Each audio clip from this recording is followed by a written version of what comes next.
بنرحب بكم على شبكة عالم مصر وحلقة جديدة من برنامجنا نساء من ذهب. والنهارده معانا سيدة أعمال بتعمل في مجالات كتيرة وغريبة، أستاذة سامية سالم سيدة الأعمال. أستاذة سلمى بنرحب بيك على شبكة عالم مصر في برنامجنا نساء من ذهب.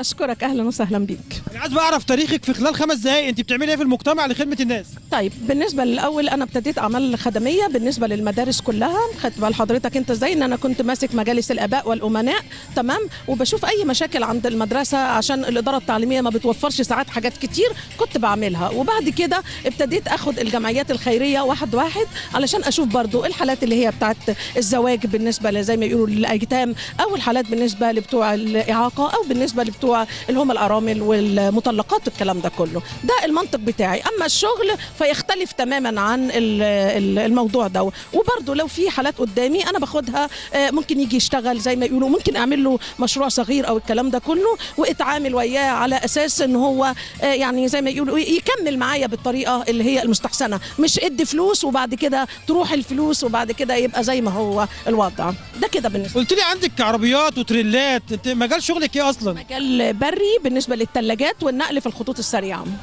شغالي كم واحد عندك بقى؟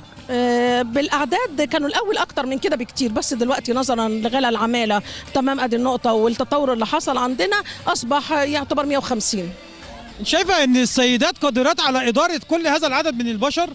على حسب طبيعه السيده نفسها، تمام، هي اللي تقدر تقول اقدر او ما اقدرش. لكن في مصر عامه يعني في سيدات برضو كتير قوي كويسين، يعني عربيات وسواقين وميكانيكيه وقطع غيار. إيه المشكله؟ تمام، ايه المشكله؟ طالما عندي قدره وطاقه وطالما مكمله يبقى اكيد انا نجحت. عايز نصيحه لكل سيدات مصر؟